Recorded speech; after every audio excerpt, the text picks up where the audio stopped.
The Schaefer already is like, that's like a county fair ride. There you get dizzy and puke afterward anyway. Into a Teza, which is the same thing. So yeah, if you can do that and not immediately vomit, props.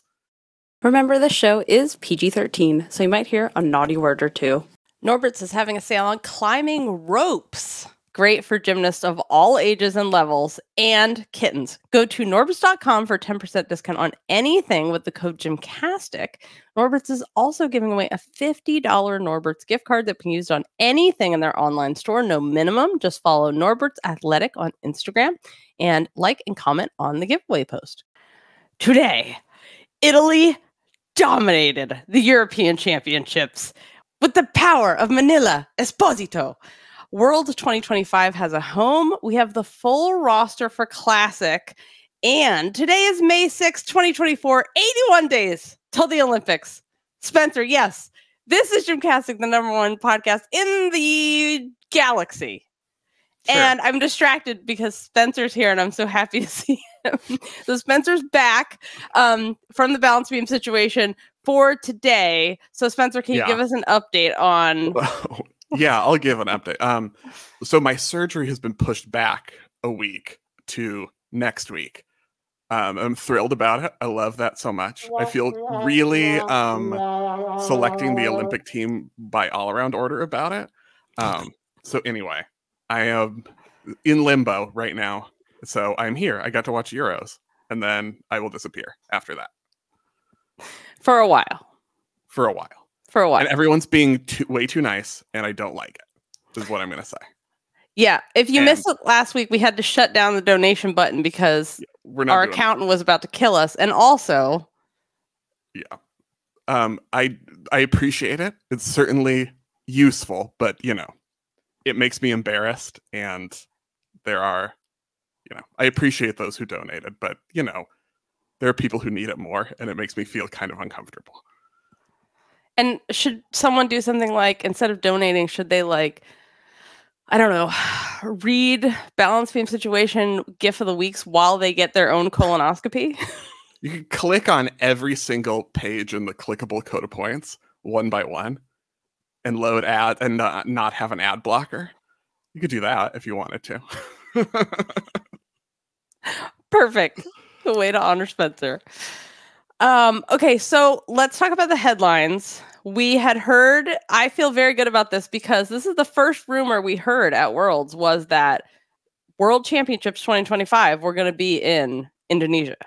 And they are, in fact. Official. 2025 will be in Jakarta, Indonesia. And I'm also excited about this because, obviously for Indonesia, I'm excited, but also because now it's really easy from there to go to Australia and New Zealand and Singapore. So you're already planning your post-Worlds trip vacation? Is that what you're saying? Yes. Yeah, it makes it much easier to do this way. And I have friends in all of those locations. So I have people I can go see and hang out with that I haven't seen in a long time. So I'm very excited about that. So that is confirmed.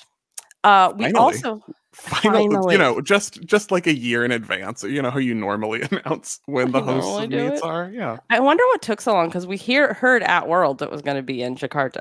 So, Konnor McLean, LSU national champion, is registered for the U.S. Classic. She is, lest you forget, also a U.S. national champion. So, Classic is next week. And we'll have a preview about that. But I do want to remind you guys that this meet will feature the 2012, 2016, and 2020 all-around Olympic champions all together at one meet. This could happen for the next many meets for the rest of the summer, or this might be the only time that happens. So I would highly suggest if you can get to Classic in Hartford, Connecticut, get there. Also, because you should see these gymnasts in person once in your life. If there's any way you can do it, do it. Also, we're having a meetup. So you have to RSVP for the meetup because we learned our lesson about overwhelming restaurants and bars with just showing up with too many people. So link in the show notes. Make sure to RSVP if you're coming. It'll be before women's. on Saturday, or Sunday. What day is women's? Whatever women's senior, the second session is Saturday. That's when it's going to be, right before this. You can go hang out and then go and walk straight to the arena because it's super close. So let's talk about the star of the week, Spencer. Our favorite, Manila Esposito, who won 4 gold medals at the European Championship. All around, team, beam, and floor. Spencer, is there anybody who was like, oh, watch out for her, she's so good, she's going to win all the things? Was there anybody that was saying that? Me. And me. And like a year later. Oh, no. Who was the original Esposito stan? Me. Okay. We'll go back to the transcripts. Yeah. Because I feel like I really talked her up before, because it's mostly about us, just to clarify. This recap of her performance at Euros is about us. Obviously. But she first really got on the radar for us before 2022 Worlds in Liverpool, when it was mostly because of how injured the Italian team was. And then it was suddenly like, well, they have Esposito, she's new, she can jump onto the team. And we were like, oh, she's really talented. But she had kind of a rough debut major competition at Worlds in 2022. She wasn't hitting the way she could or the way she was in the lead up. And that really has emerged as a getting it out of her system kind of thing. Like, oh, it's her first time. Okay, it's a lot.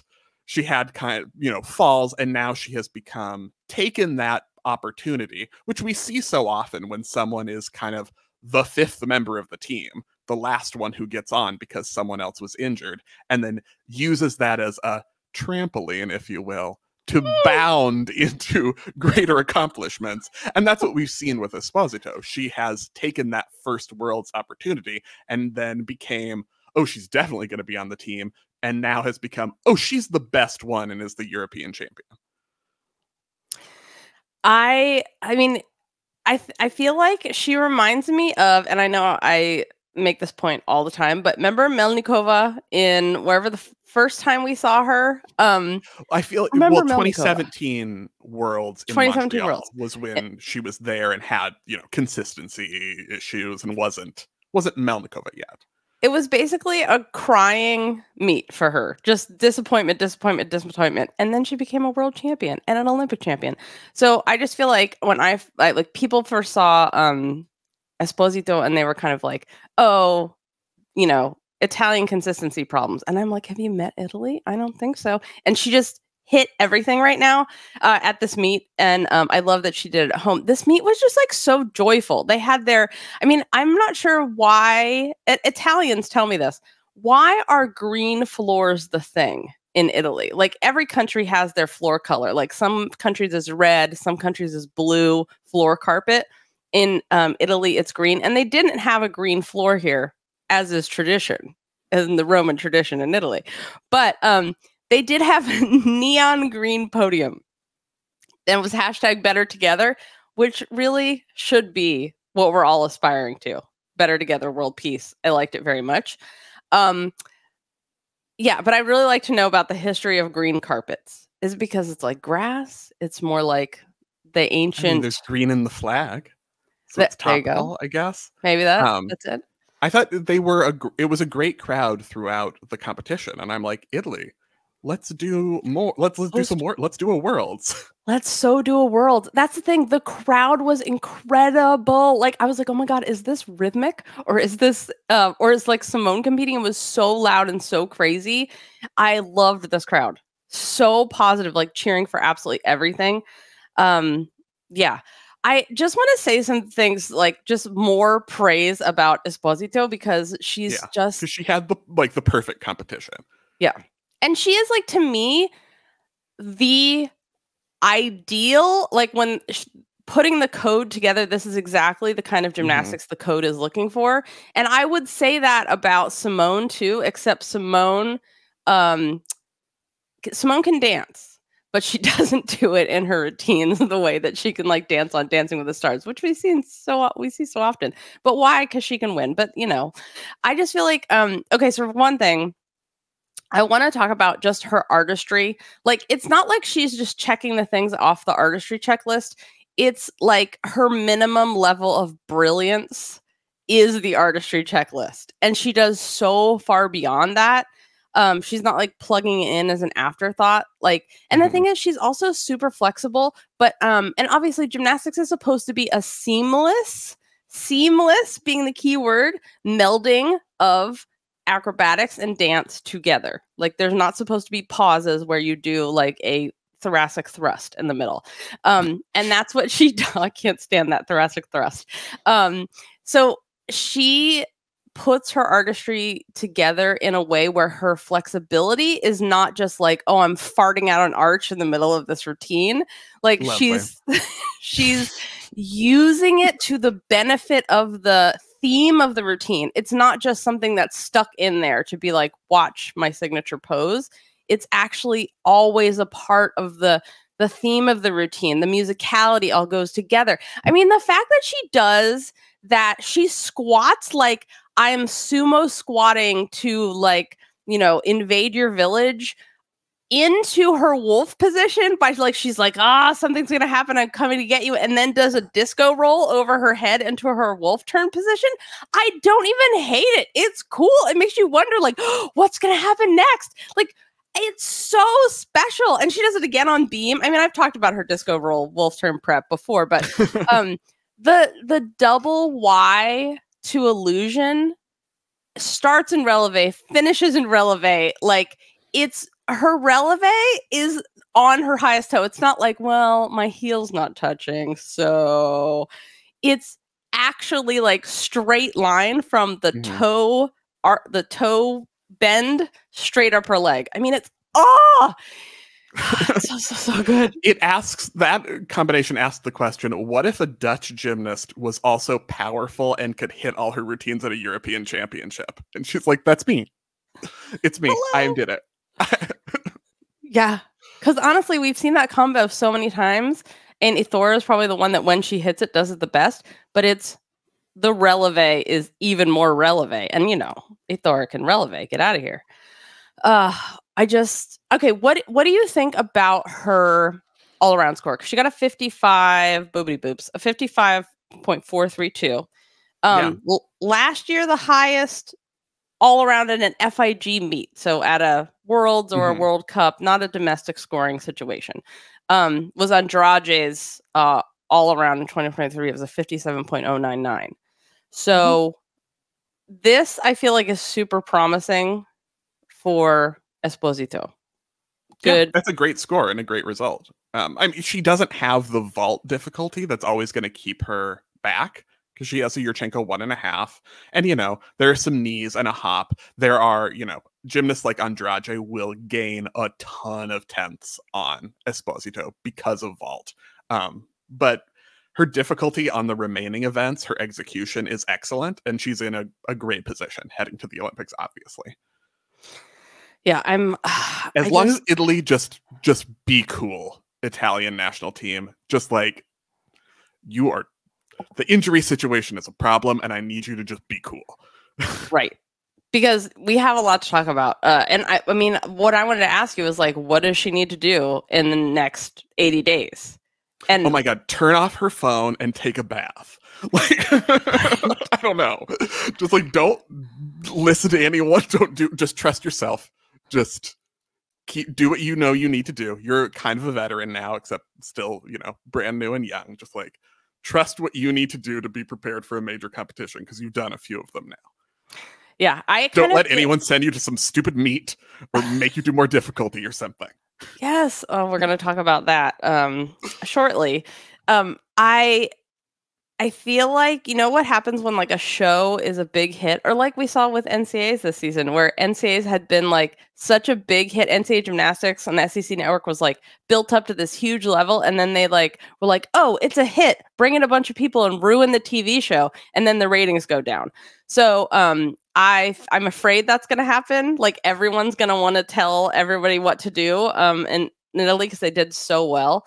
But yeah, Esposito, I just want her to like, do not push it, like rest, and then you can slowly bring it back up to this level. So I'm like, oh God.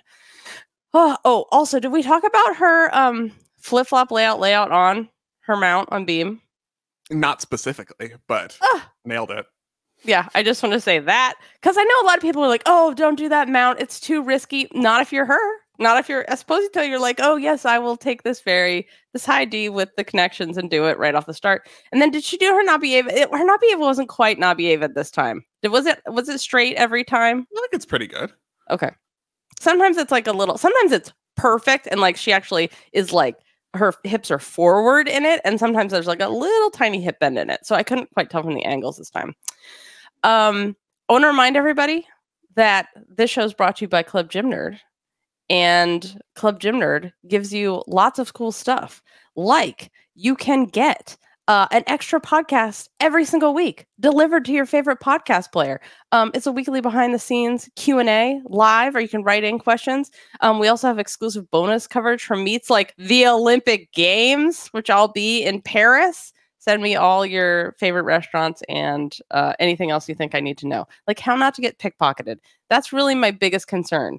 Somehow I didn't get pickpocketed the last time I was there, but I was with a bunch of punk rock kids and people didn't really bother us very much. I was 17. It was a long time ago. We also have extended interviews. That's something that we have. You get your own VIP area in the forum, the message board that we have. You also get first dibs and discounts on live show tickets and merch. You can create a mini segment, which we have in a minute. You can do your own rage or enthusiasm meter on any subject you want.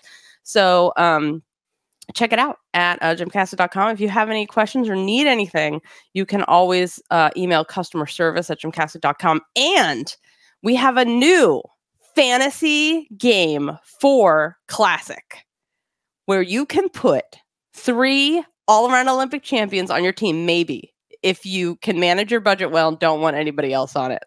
There's a possibility. So should we make Simone cost $500K, $50K? Should she be the whole budget? What the budget? Oh, I don't know what the budget is either. $50K? But we're not going to do that to you guys. Okay. So that's coming soon. You can find that also at GymCastic.com. To do the league's very fun. Okay. Mini commission. Before we talk about Euros and go more in depth about how everybody did and how Italy dominated and all the situation with the British, which, okay. So mini commission. We have a mini commission from world champion level Club Gym Nerd member Mark. And he says, I would love for GymCastic to put together the highest possible D score on balance beam, including connection value, and then discuss which gymnast, past or present, they think could do the routine. Please give the elements, connections, the order they would be done, full routine construction. So Spencer and I both put together our separate routines. Yeah. Well, I have a question. Yeah. Before because is this like, what are the ground rules? Like this has to be theoretically doable? No, like it's ridiculous, but in like maybe someone could possibly do it, or just like let's put together some random skills. Here's my feeling about that. Yeah, Mark, obviously you'll agree with me. Anything in the code is theoretically possible to connect into connections. Yeah. Because remember when we were like, no one's going to do a sights into a bahardwaj because everyone catches a sight so weird. And then everyone's like, welcome to this is the year, Suni. And so I think it just needs enough time. But so theoretically, the harder thing is is there one gymnast who can do all this? Probably not. Probably not. Yeah. Probably not. There's rarely one person that can do everything. Although Casey Joe McGee, I'm already selecting for my routine view. He guessed what's in mine. Okay. So, all right. So we're Casey Joe is like, why are you making me do a round off double layout, double full on the beat? These have to be skills that already exist. We're not inventing skills. Okay. Yeah.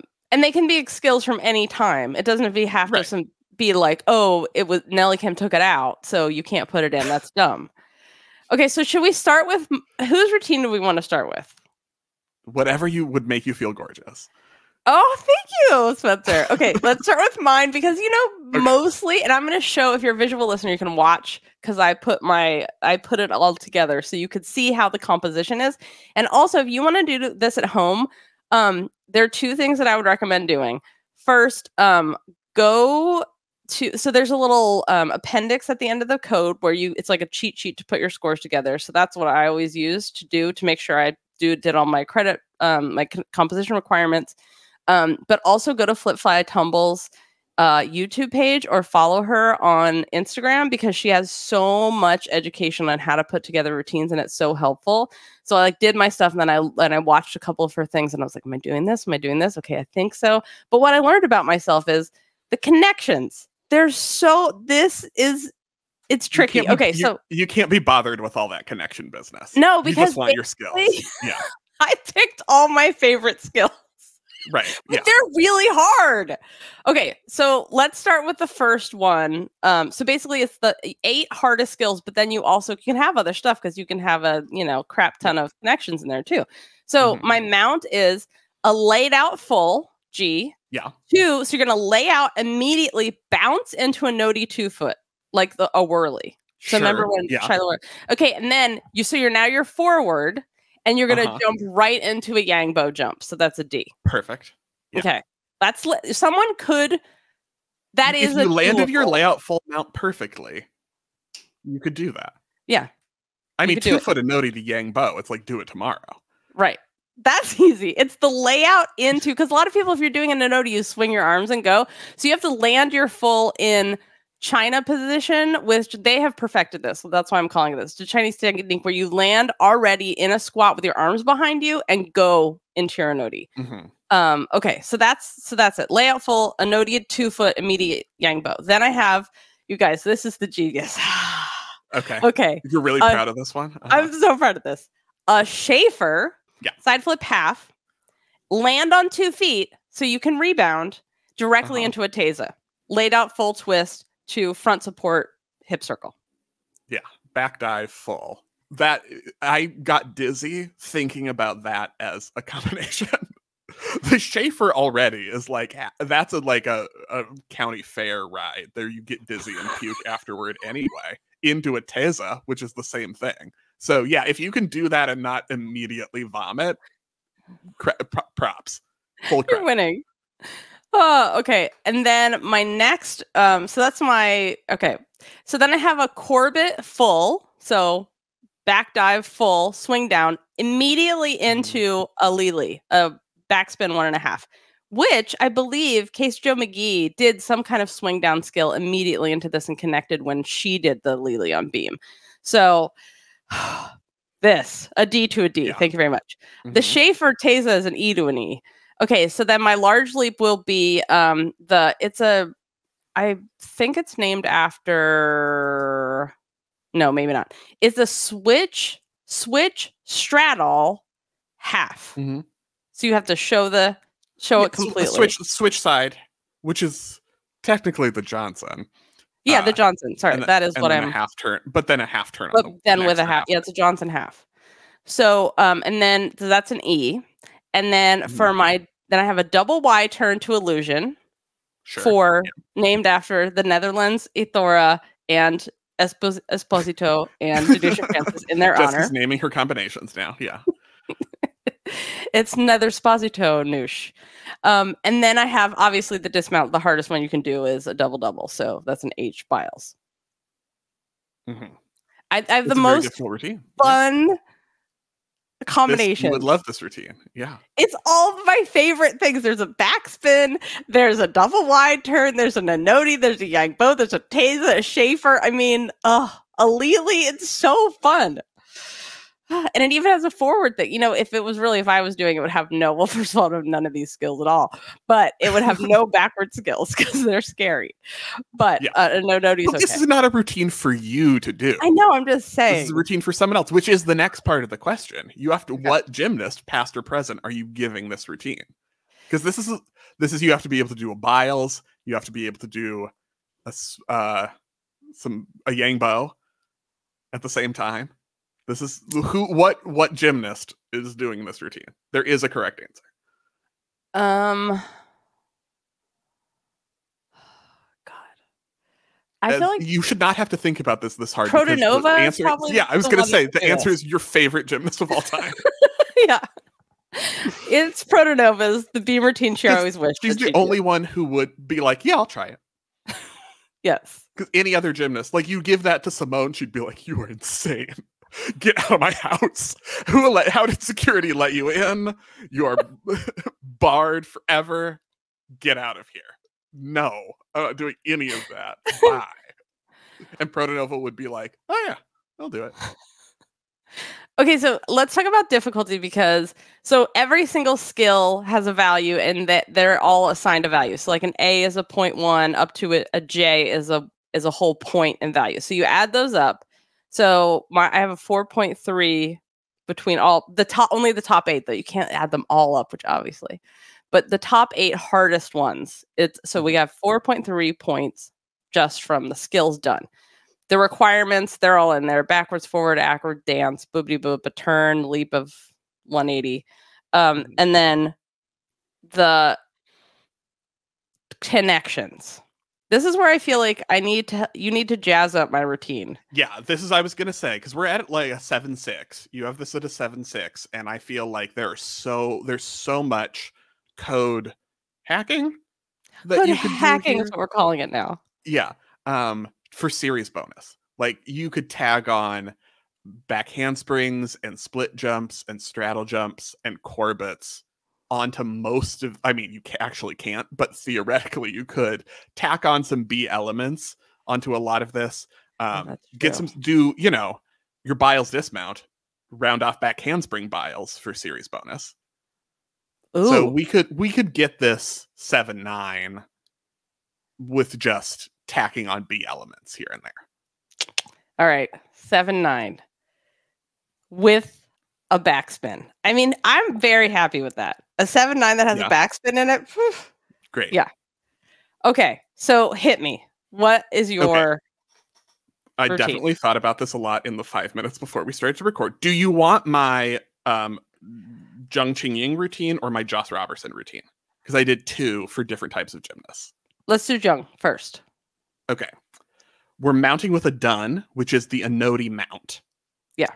Round off onto the springboard Anodi to immediate front handspring front pike. So we've got our, 5/10 in bonus with the 4/10 and the series bonus there. Yeah. Then we're doing our, some side, that's the opportunity to do our side choreography, breaking the plane, all of that stuff, changing direction to then do switch ring, yang bow, quarter turn on the way down to immediate teza. Oh, wait. Switch ring. We're doing switch ring bow to yang bow. Quarter turn down. You'd quarter turn on the way down to be facing sideways so that you can then connect into a sideward element and get a bonus 10th because you're doing it from side position. Get out. I forgot about those quarter turns.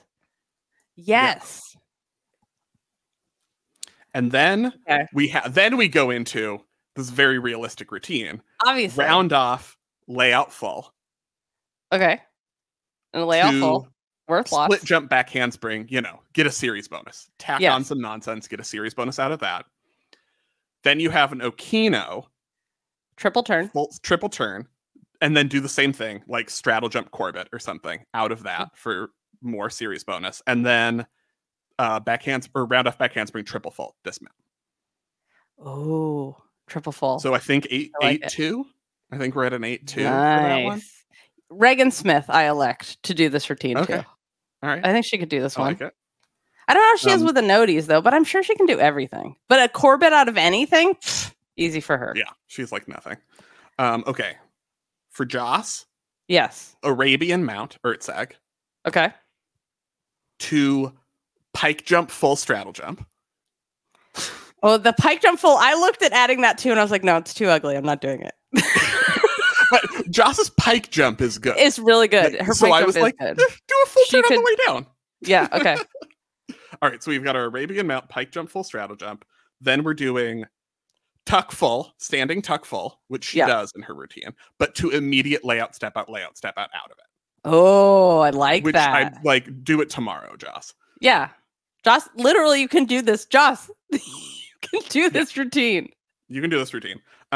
Wolf triple, just because valuable.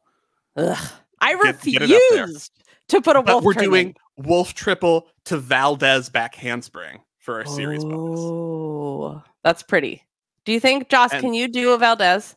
She probably could jump so hard, her back flexibility wouldn't even matter because she could jump so hard off one leg. If you can do that, it's basically just a jump, one arm thing, and then you just get into a handstand eventually. All right, then we're getting some hard dancing here. Okay. Switch side half like you had in your routine. Oh, good. Okay. Switch side half turn to tuck jump full from side position. Ooh, that's hard. Yeah. Very hard. Worth a lot. It's where nobody does it.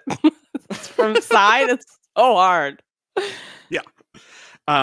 What else do I have? Oh, I have side aerial back handspring layout full. Sure. Just add that at the end.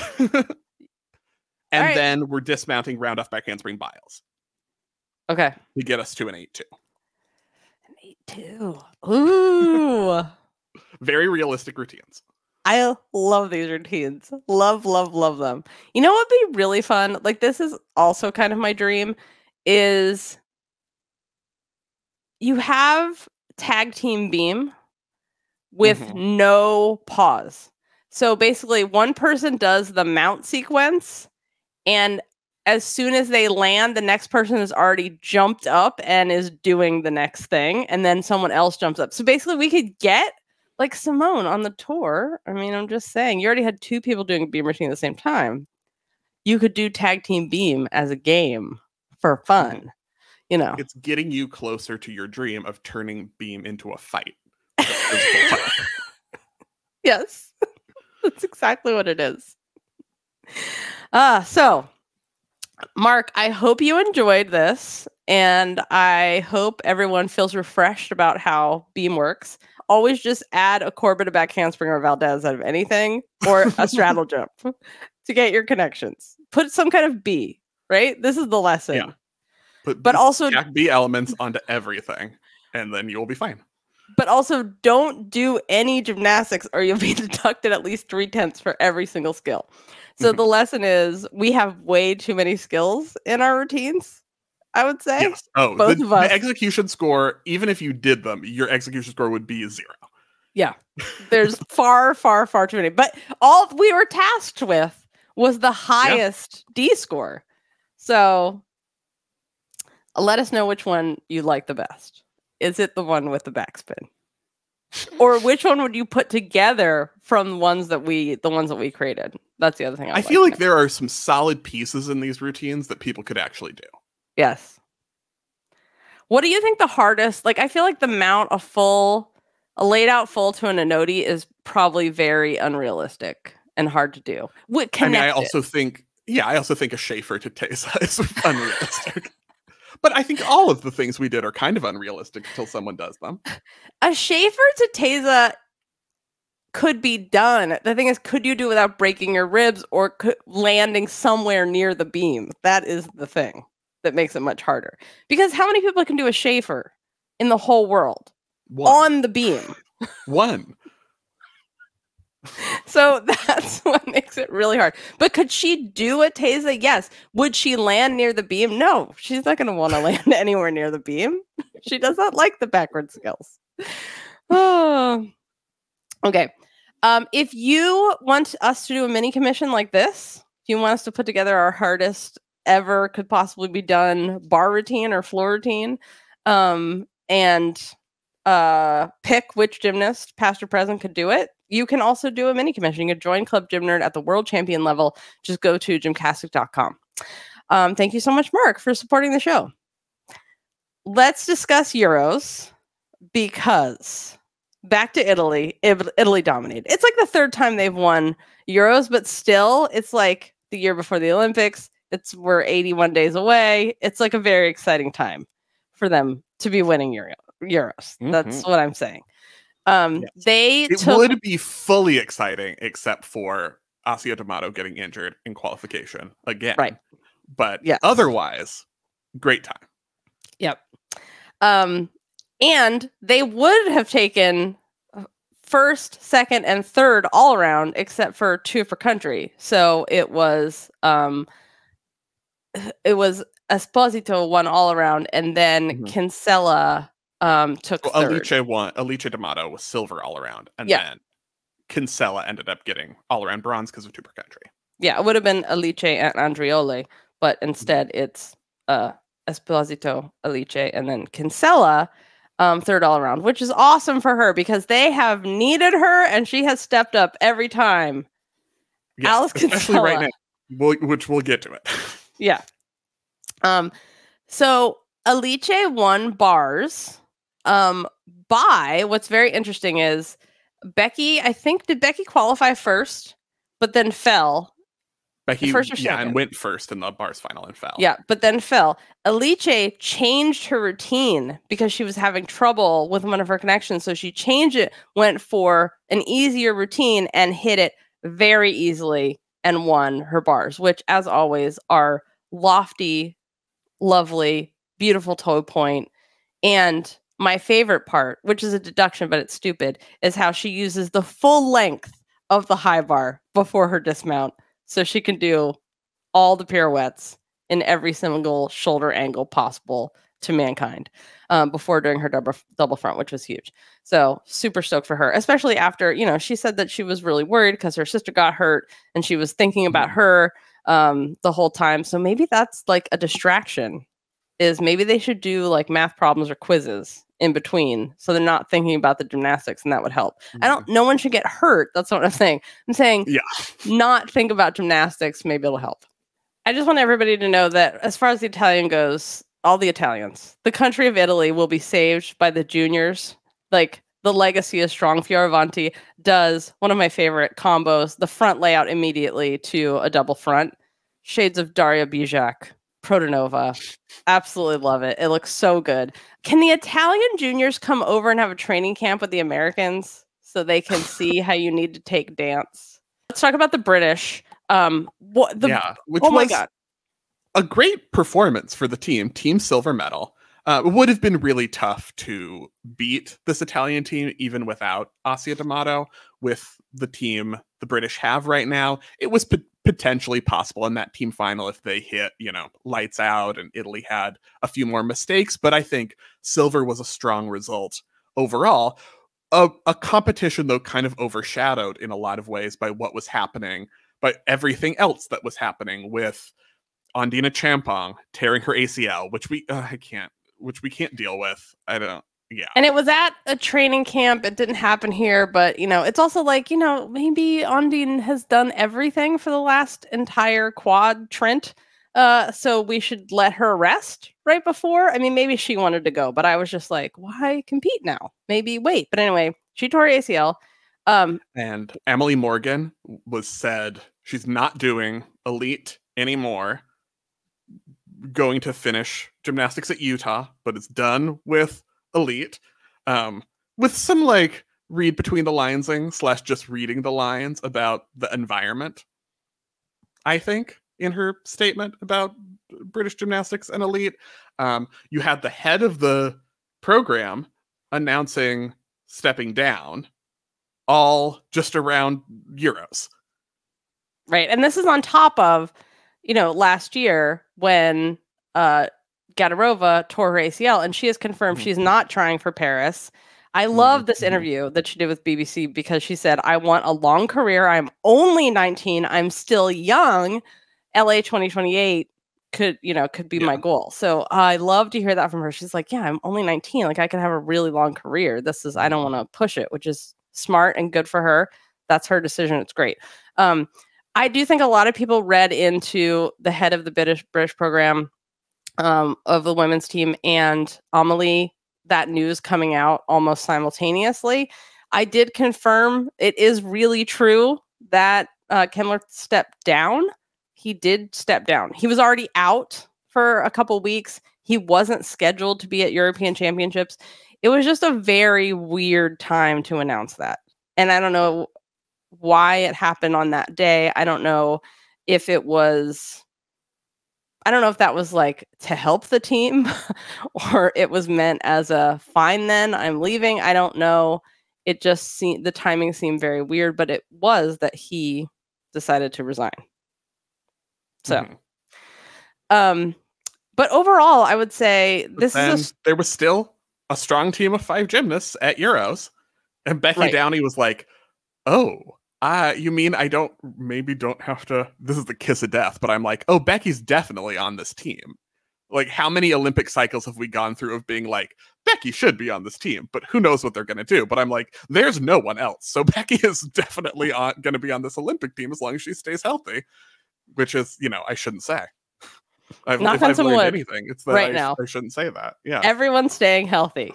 Everyone in the conversation, everyone on the teams. So we talked about bars. What's so crazy is like she didn't hit for herself in event finals, but she hit for the team in prelims and she hit for the team in finals. She got a 14.633 on bars, 6.6 D score. So she basically got the same score for the team that Alice won with the day before in event finals. But yeah, I mean, this is what we said. Yeah. What did you think about the order of competitions? Doing qualification / all around and then event finals and then the team final.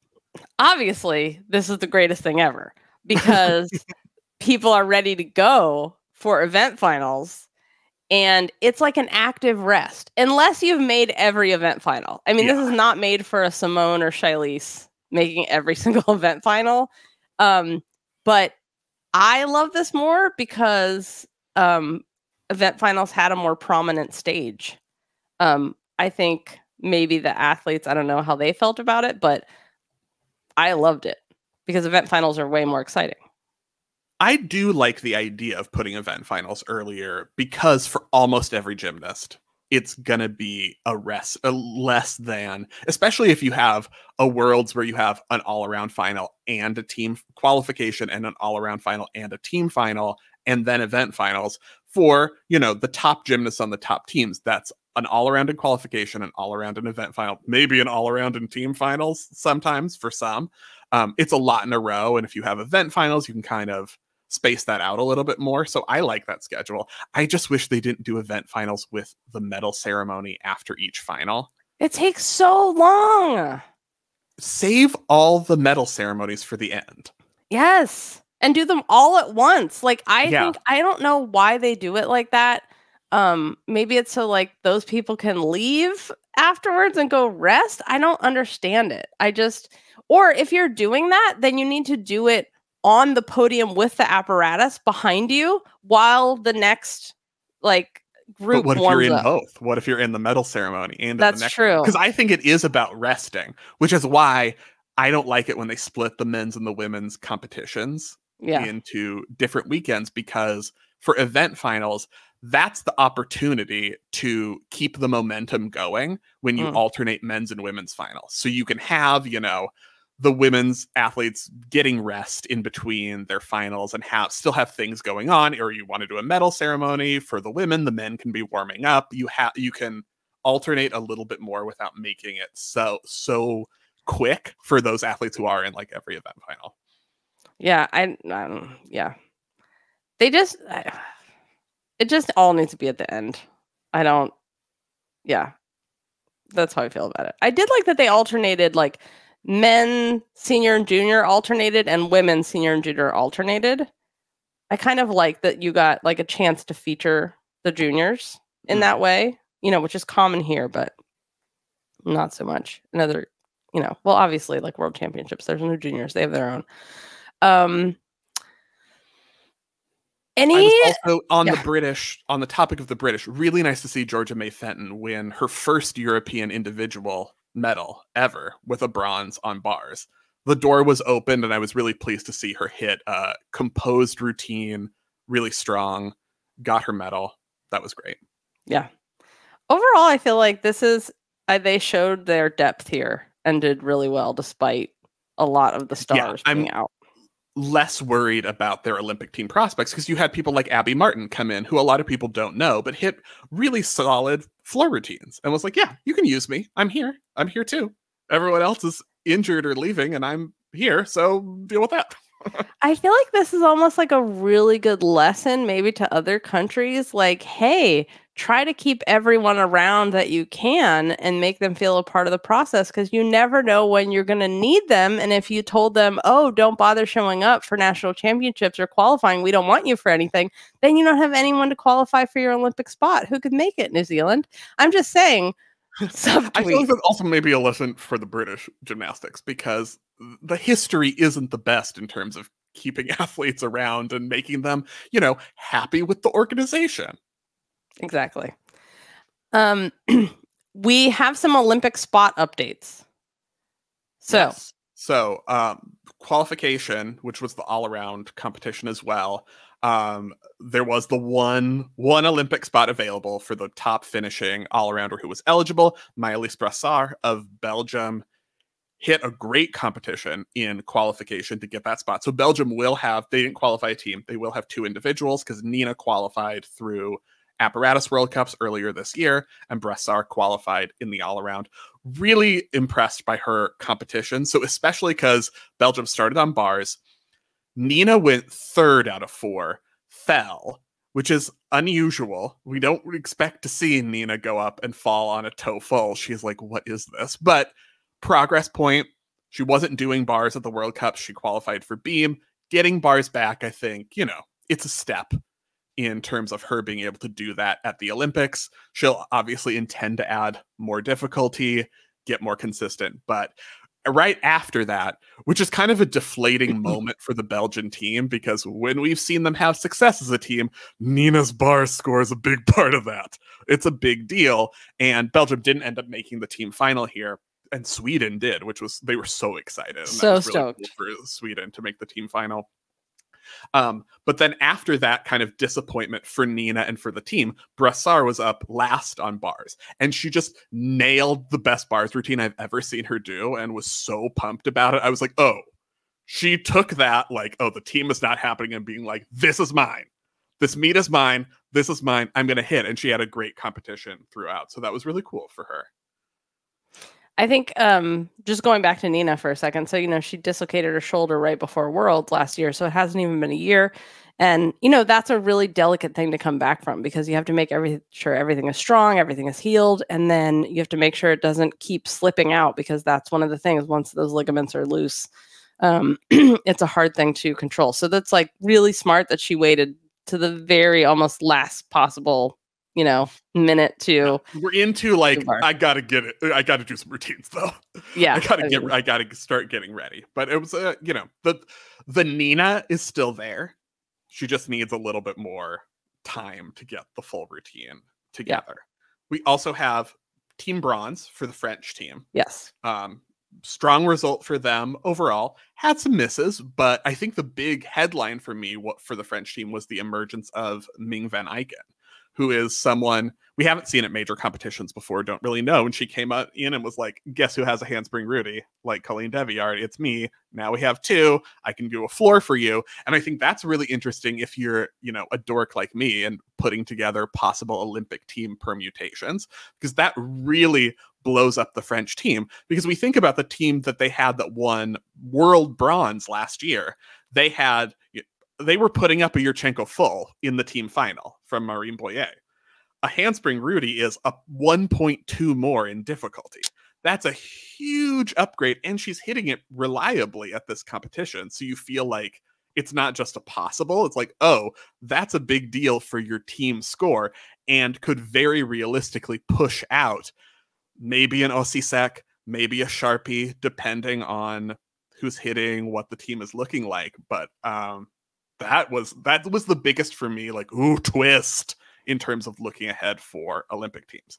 I also think it was then really important that Osisek in the floor final had a higher score than Van Eijken.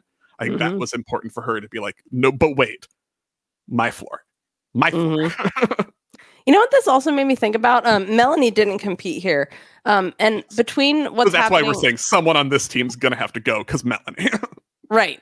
And the thing is, it made me think about like what's happening with the British and all of the team selection procedures that people have put together, and who can petition and who can't, and how many you have to have competed here, there, and like the Netherlands system where they have like, they just pick a squad and they're like, okay, you guys are the squad for Olympics and no one else is even going to be considered.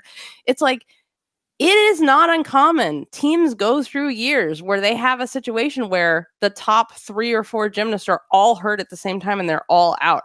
And I just wonder if, I feel like it's short-sighted not to consider that you might need to completely change your selection procedures if you have not accounted for a situation like this.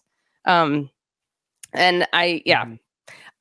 I want to mention Romania, who came in 4th as a team, which is Romania's kind of back. I mean, we've been talking about this for a while. They qualified a team for the Olympics, but yeah, they're not bad on bars. Yeah, they're so back. Voinea is doing great. And also Lily, the Romanian American. Cosman too. They're right there. I love those Phoenix leotards. They're so great. I will never stop loving those Phoenix leotards. Are the best thing ever. So yeah, I just think it's I'm very excited to see that for us. I think a similar situation to the British for gold with Romania for bronze. Like, they were kind of close with France. I think France would have needed some more errors, and Romania would have had to hit a perfect meet. They had some mistakes, and Voinea got D-score apocalypsed on beam in the team final also. A 5-5 instead of a 6-5. The judges were like, you can get out of here and with the leaps you wrote it on. Like, we don't want any of this. Yeah, these things can happen. There were also some firsts at these European Championships. So we have Kosovo as a country competed for the first time ever. That's exciting. We also have a new skill from freaking Iceland. So we have the Adalsteinsdottir, which is a Weiler immediate Komenich. So you're doing a front free hip immediate, like when your hips leave the bar from the free hip. Forward, you flip, straddle, and grab the bar again. And so basically it's the Komenich flip is the opposite of how Nadia did it. So instead of a regular grip and you're pushing off, your opposite grip and you're more over the bar. I feel like this is way harder because the Weiler is so hard to control. In general, people do a Weiler and it looks like they're going to die and then somehow they stay in a handstand. Hers is so controlled. It's so well done. I mean, what do you think in terms of difficulty? So the question about the valuation is that the Komenich salto, which is cast release front straddle salto, is already an E. So the idea that you're doing a Weiler and then cast front salto, that you're doing a Weiler beforehand as part of the same skill, should mean it's more difficult because you're doing something like a whole extra D element, basically, because the Weiler kip is a D, into this element that's already an E. So I think that's a compelling argument. When I watch the skill, I'm like, yeah, an E makes sense. I think that just visually, I would say an E makes sense. I think when you, as often happens, when you look at the precedent in the code that they've set before, because it's so disorganized of different generations of women's technical committees and what they've valued and which skills Nelly Kim thought were ugly and all of that, you have a precedent mess in every respect in the code of points, and I think this is also a precedent mess because I don't hate E just in a vacuum, but when you look at other skills values, you're like, oh yeah, that doesn't make as much sense. And also, this is not a Jaeger. Just gonna throw that out there. It's a Komenich. They said it's a Jaeger. Oh, what? No, just I'm talking to the internet. Oh, did people say it was a Jaeger? Is a front salto, but it's a long swing, backwards long swing into it. It's not a Weiler Jaeger, which is how I was seeing it described. And I was like, no. I'm not part of this right now. I know. I was like, why did you just say Jaeger in this conversation? That makes no sense. I'm dealing with other things, but I just was like, it's not a Jaeger.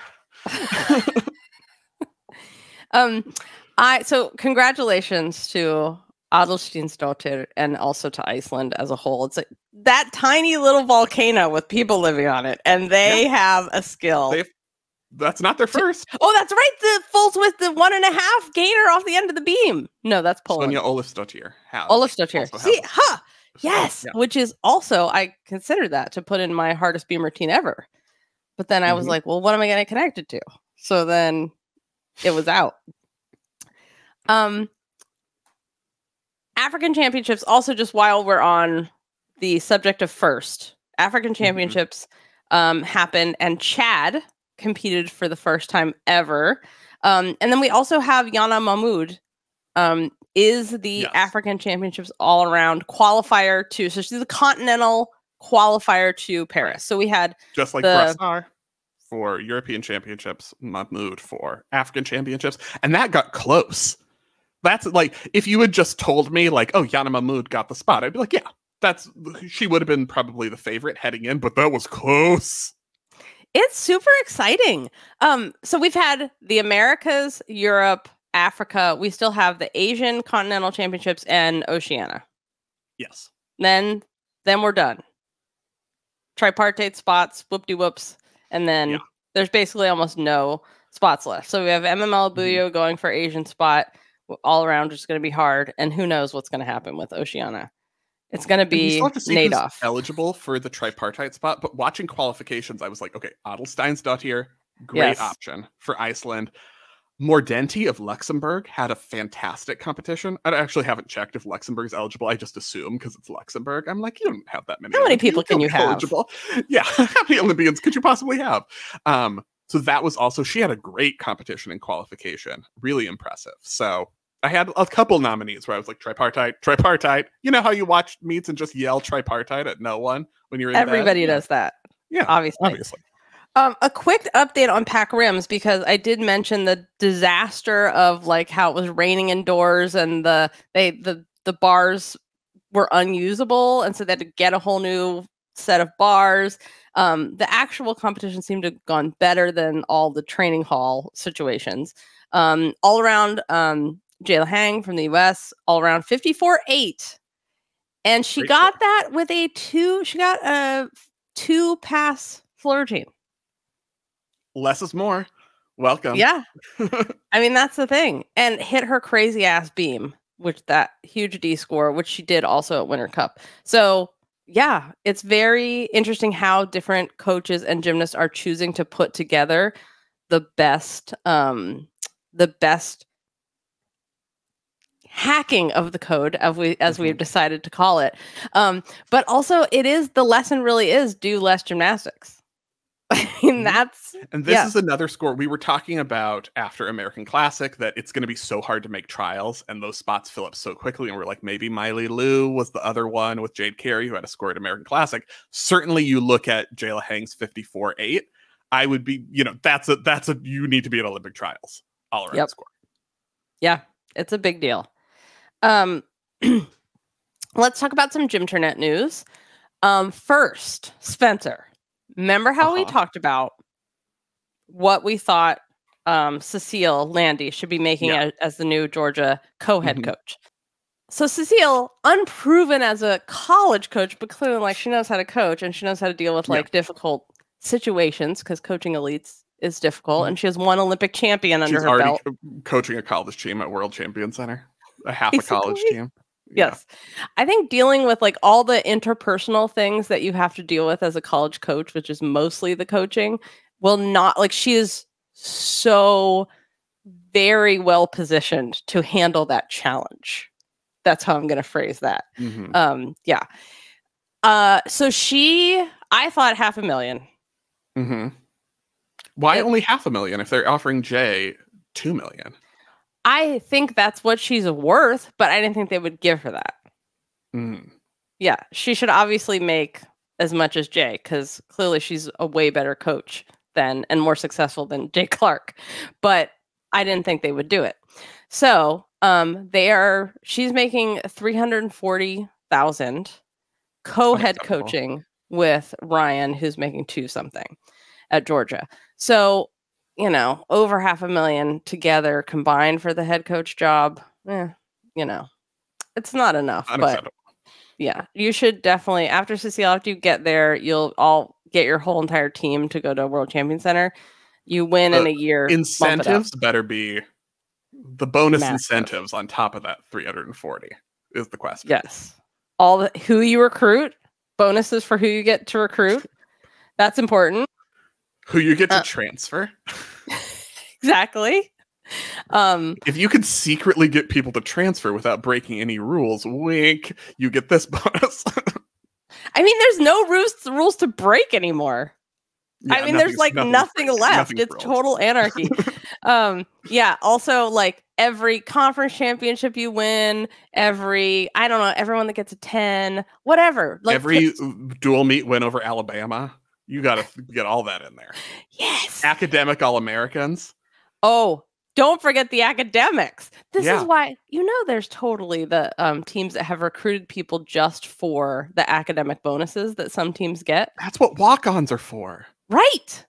You literally get a walk-on for your GPA. All the people are going to be doctors. Oh, you were a level 8 and you're super smart? Yeah, you can be on the team. Go to class. Can you do could we potentially your routine today is your calculus homework. That's your assignment. Literally, this is a thing. Cecile, we need to make a list for you. Okay. We have so many things to tell you about your contract. Okay. So the other super important thing that happened this week, Spencer, and I know, you've been busy with some things, but there was a routine that happened. If you're a visual listener, we will show this situation. So this is, I think it's Argentina where this happened. We have talked about many things happening at competitions that are not under the gymnast control, having to do with like birds, giant butterflies, bats, stuff like that. Yeah. Cats running around the floor. This gymnast is doing a routine and not one dog runs onto the floor. 2 dogs. 2 whole separate dogs. 2 separate dogs run onto the floor, and the second one is so adorable. Like, one just looks like Jessica's like, one was a dud. One dog looks like, oh my god, there's something exciting happening. I'm just darting around the floor, and then just runs off. The other dog is so sweet and looks like the other dog is like, dum-da-dum, oh, you look like you're doing fun. Can I follow you while you tumble back the other direction? And then you see like a coach sprint out onto the floor and try to move this dog out of the way. So anyway, shout out to that gymnast, because we're like, oh, her music went off. It was distracting. Please, 2 dogs. You can't do your routine. That's going to be Jessica's new thing. Like, if you can't do your routine with 2 dogs on the floor, you can't do your routine at nationals. If you can't do your routine while it's raining and they have to replace equipment and there's 2 dogs on the floor, like, are you even gymnast? I don't think so. Also, the most important study to ever be studied has just come out, and I would like all the college. You've never described anything else as that before. This is the first time you've ever described that. Yeah. Please take note. To all of the college coaches who insist on having leotards created that no one can wear a bra with, or they have to wear a plastic strap bra, which is not a real bra, or they have to tape their boobs, this is for you. There's a study that said that bad boob support can lead to ACL injuries and other injuries. And the reason for this is because when you are trying to protect your boobs, or it's going to hurt, that's the biggest thing. Like, it freaking hurts when you land hard. It's like, oh, like a giant weight. Oh, just thinking about it makes me want to cross my arms over my chest. You adjust in a way that doesn't protect your ligaments. And so things like adjusting to prevent yourself something from hurting, just like any other injury, you don't want to do things if, someone has an ankle injury and then they're landing and they're not fully healed. So they're sort of leaning to one side to protect the other ankle.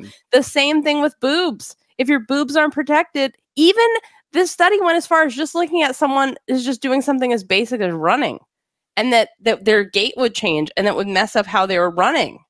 So I would like, right now, the NCAA coaches are all together for the level 10 nationals.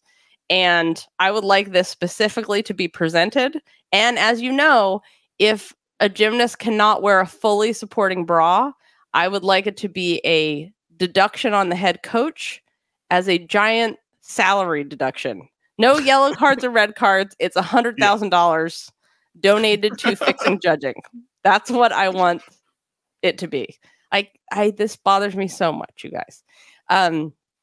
Okay, so other news. You know how the World Cup, when you compete at the World Cup's that qualify you to the Olympics, which is they're all concluded. We have our people that qualified. Every ranking that you have, you get points for. It doesn't matter if you win a medal. However you compete, there's points allocated. Just as a gymnast who competes in the World Cup system, you get points.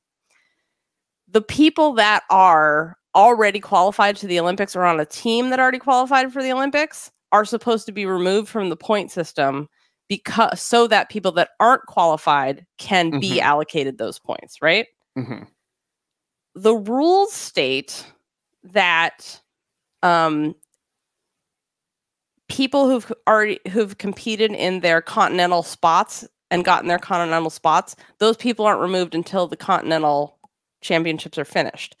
But this year, something unusual happened, and the Americas had their continental championships and spots earlier than when the World Cups finished. So James Bacueti from Australia and Eddie Penev from Bulgaria, Bulgarian American, both of them could have, especially James Bacueti, he ended up 4th, and he would have gotten his Paris Olympic spot, but the gymnast who got his points was already qualified to the Olympics, Nian Reyes from DR. Yeah. So he didn't get his points. And the FIG... Because he didn't technically have the America spot yet, because the order of the spots that are awarded says that continental championships are last. Right. So James thought, oh, I got the spot because Nin doesn't count for points. He has already qualified. So I get his points. I'm going. So basically, they wrote these rules one way, and they're following the rules exactly to the letter instead of using the rules as intended, which is these people this is the point of this whole thing, is to ship people to the Olympics, and the people who already made it get taken out. Right. So poor James thought he was going to Paris, and now he's not going. Yeah, it was the whole deal of the chronological awarding of spots. It's so stupid. Based on the criteria only works if the competitions are actually that are scheduled are actually following that criteria. You needed to have, if you're going to do it that way, you needed to have all of the World Cups for the World Cup spots, and then have the Continental Championships, which is the idea. Like, all the Continental Championships are supposed to be like now, like when European and African Championships are, like May. Right. And then the Pan Americans was like, whoa, we're going to do it differently. And that was bad and didn't make any sense, and is the problem here. Basically, the Pan American Championships, and we have a lot of problems with the Pan American Championships awarding their spots in 2023 when 2024 seniors were not able to compete. Yep. Even though they're eligible for the Olympics. I feel like that's the mess up here, was the scheduling or making Pan American Games the qualifier, which it never should have been. But one good piece of news. Okay, there's a new Wales gymnastics, which... A new Wales? New Wales. And they're like a location Wales, like New South Wales, New North Wales. You know how there's one of those in like every place that the British Empire conquered? It could be Australia. Are you talking about the Australian state, New South Wales? I think I am. Because I was like... That's what we're talking about? Because you just said New Wales. And I was like, there's a new one?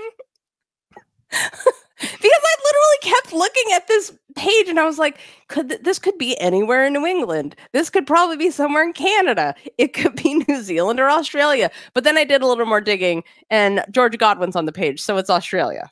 Okay. Unless she was visiting some small New England township named after New South Wales. Anyway, the important thing, Spencer, please stay focused.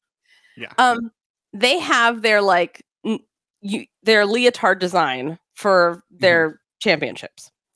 But this is the best thing about it. It comes in all the versions. Their state uniform from Sylvia P. comes in biketard, leotard, unitard, shorts tards, all the tards, whatever you want to wear. I love this so much. And they all look good and amazing. They have, I just love that there's all the choices. So shout out to New South Wales state team uniform and to Sylvia P., an Australian company who I've loved for a long time. They were one of the original when we first started doing our gift guide. They were in there. Okay, I did, before we get to feedback, which you can put any feedback you have in the forum. And of course, you can always send us an email. If you're a Club Gym, remember you have your special VIP section.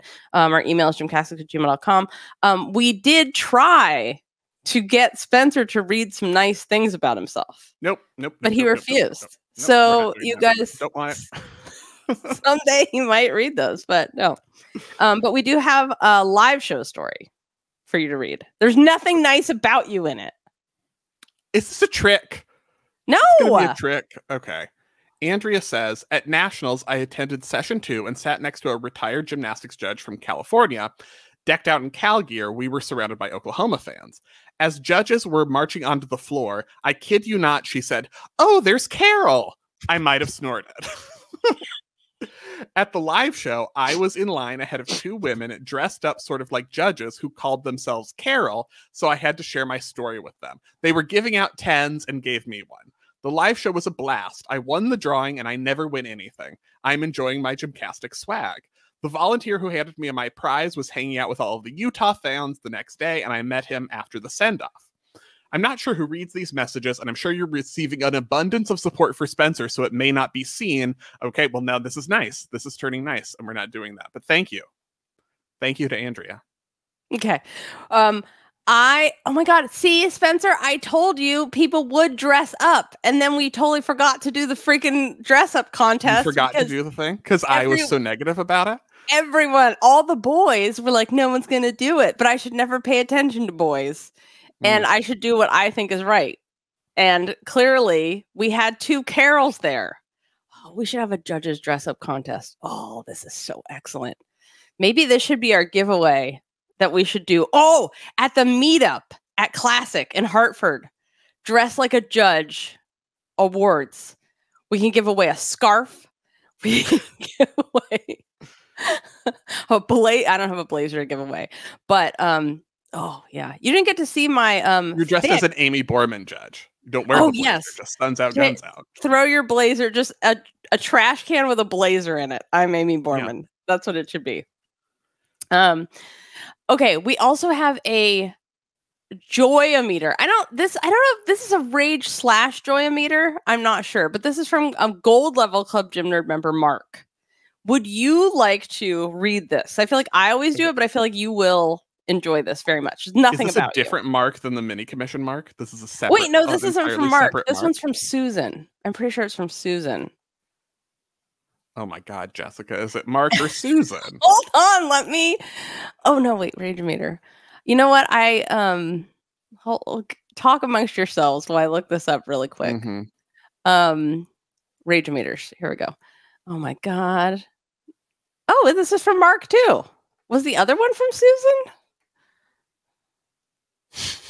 And if not, where did Susan come from? No. Debbie. The other one was from Debbie. Where did Susan come from? I swear there's a Susan that ordered something. You guys. Debbie. Oh my God, Debbie. Jessica has some more edits now. Susan was the one that we did about NCAs complaining about how's regionals and Tyra. That was Susan. And that's what I was looking at. Debbie, we owe you a joy-o-meter because I said that you were Mark. So anyway, Mark is the joy rage-o-meter. Debbie was the mini commission. Debbie, please accept my sincerest apologies. And thank you for supporting the show. Mark's joy-o-meter says, Alia Mustafina is the greatest gymnast ever to ever live. She has the best artistry and can still win no matter what stupid series she does on Beam. Everyone should worship at the feet of her perfect eye makeup and send gifts for her unborn child. If you want a rage or joy-o-meter, you can join Club Gym Nerd at the gold level like Mark did at GymCastic.com and order one for yourself. Surprise guest on behind the scenes this week, so Spencer can relax and get ready. And so relaxing, yeah. What can be more relaxing? I don't even know. Please subscribe wherever you listen to podcasts, and don't forget to set it to automatically download so you don't get stuck on a plane or traveling to Classic in a week and you don't have GymCastic to listen to. Until Friday with our special guests on Behind the Scenes. Please remember to take off on gay, split on rights. Thank you for listening, and we'll see you on Behind the Scenes on Friday at noon Pacific. Thanks for listening.